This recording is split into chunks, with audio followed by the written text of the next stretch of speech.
When Dr. Sarah Chun walked out of the that night, she saw him, the homeless man everyone ignored, sitting against the hospital wall.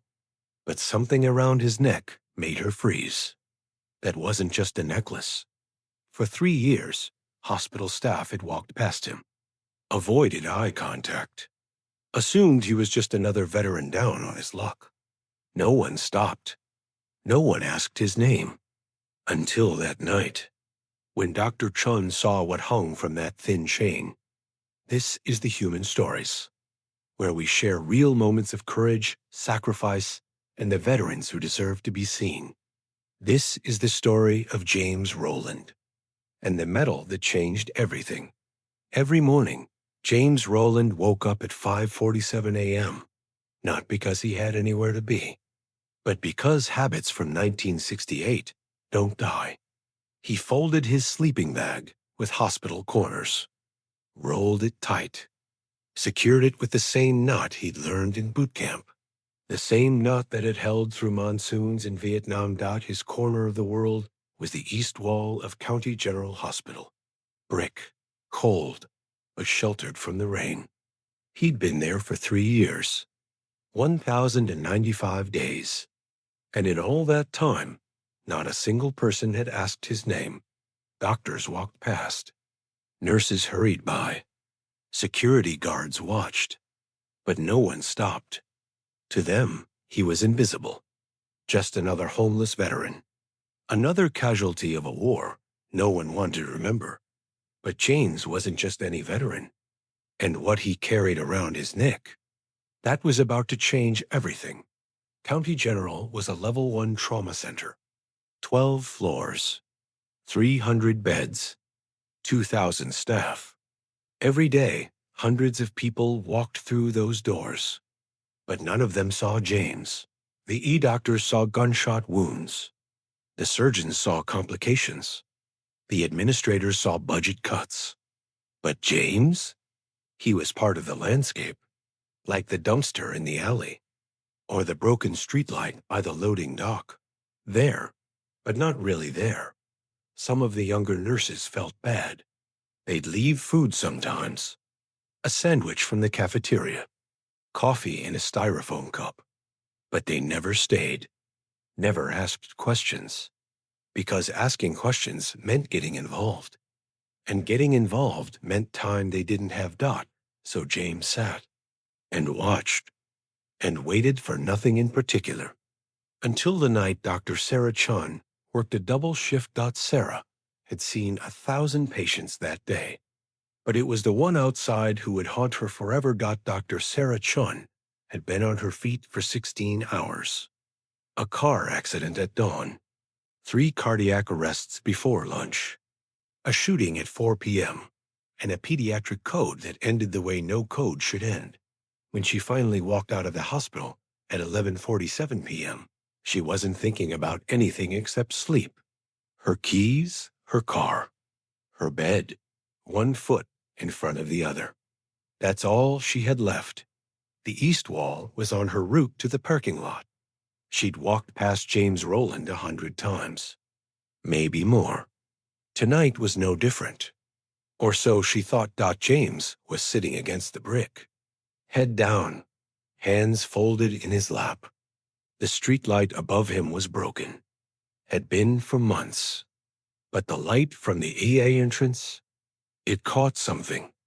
Something around his neck. Sarah stopped, squinted, took 3 steps closer, and her exhaustion evaporated, because what she saw wasn't just a necklace.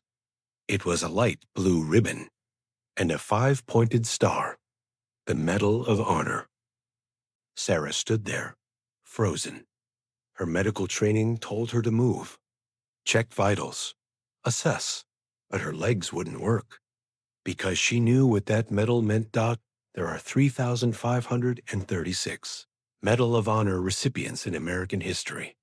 Fewer than 70 are still alive. And one of them was sitting against a hospital wall, homeless, sir. Her voice cracked. James looked up slowly. His eyes were gray-blue, clear, alert, not the eyes of someone broken. the eyes of someone who had seen too much. "Sir, is that real?" James's hand went to the metal instinctively, protective. "Yes, ma'am." His voice was quiet, Southern accent, respectful. May I ask your name?"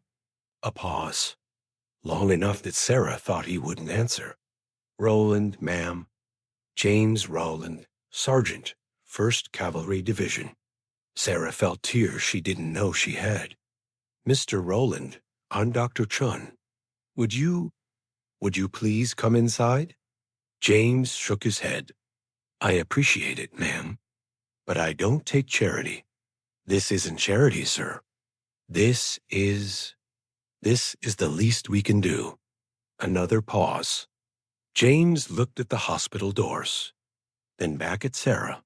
"What year is it, ma'am?" Sarah blinked.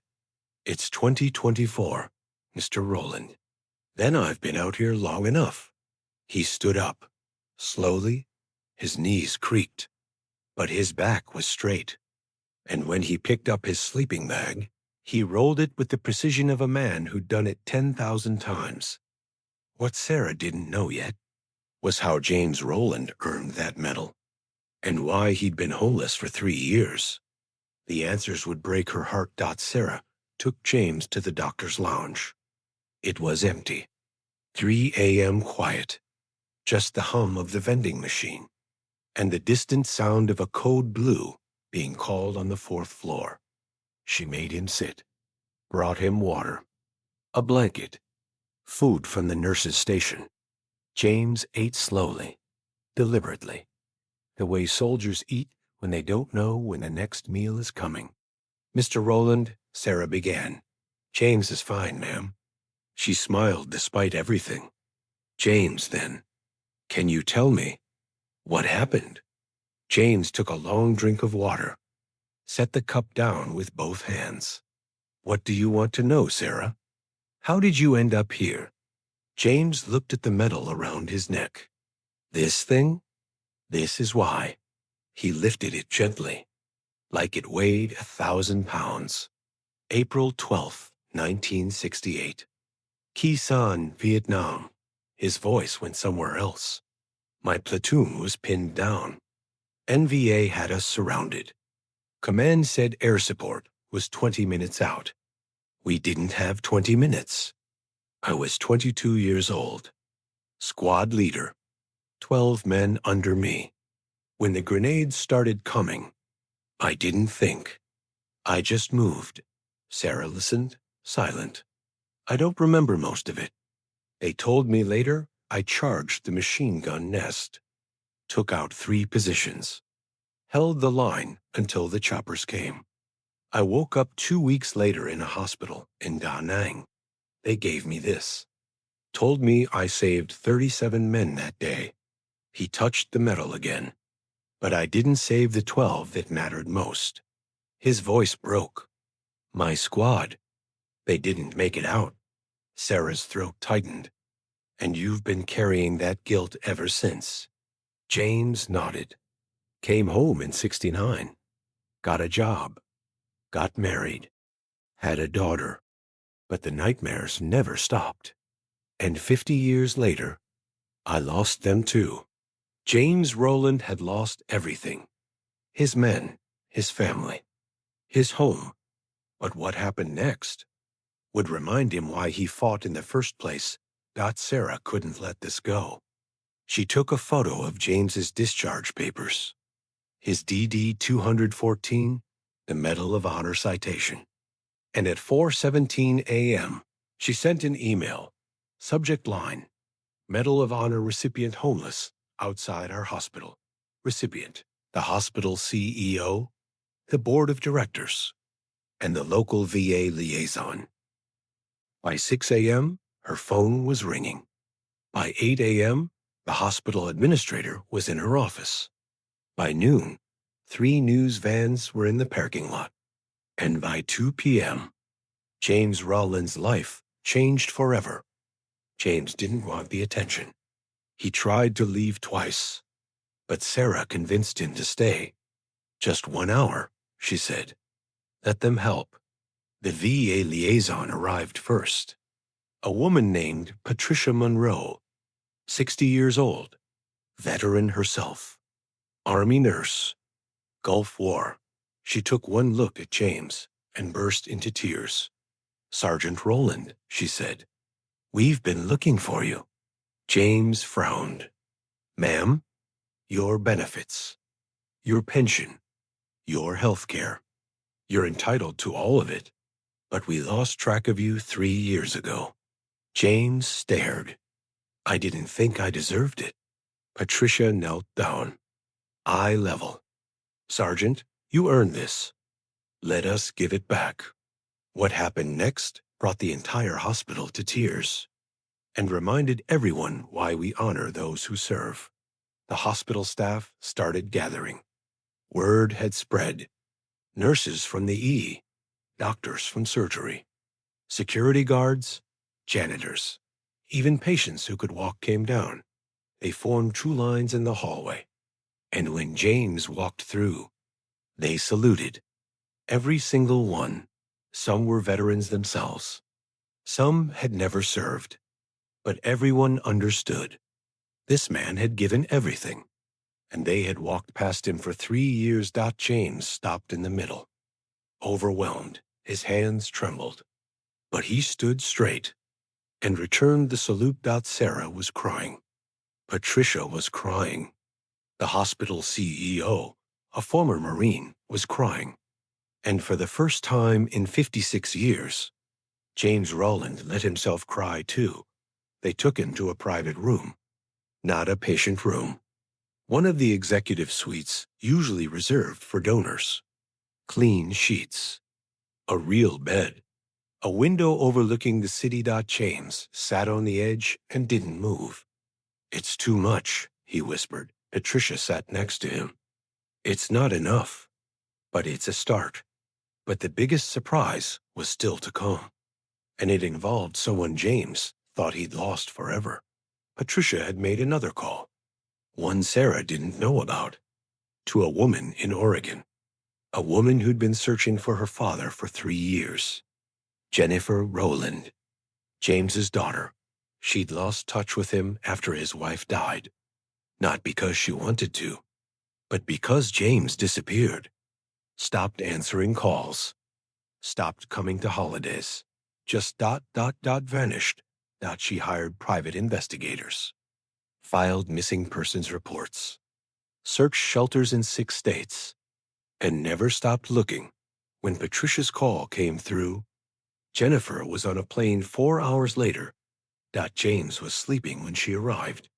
The first real sleep he'd had in months. Sarah met Jennifer outside the room. "Is he?" "He's okay. Physically, at least." Jennifer looked through the window. Saw her father. Older, thinner, but alive. "Why didn't he call me?" Sarah shook her head. "He thought he wasn't worth finding." Jennifer's face hardened. "He's my father. He's worth everything." She opened the door quietly. James stirred. Opened his eyes. Saw her. And for a moment, he didn't move. Didn't breathe. "Jenny?" "Hi, Dad." She crossed the room in 3 steps and hugged him like she was 20 years old again. James's arms came up slowly, then tight, and he sobbed. Deep, wrenching sobs that came from 50 years of holding everything in. "I'm sorry," he kept saying. "I'm so sorry." Jennifer whispered. "You're coming home." The reunion was beautiful. But James Roland's impact was only beginning, because what happened next changed the entire hospital. James's story went viral. Within days, it was on every news channel. CNN, Fox, NBC. The local paper ran it front page. And the hospital. The hospital changed. The board of directors created a new position. Veteran liaison.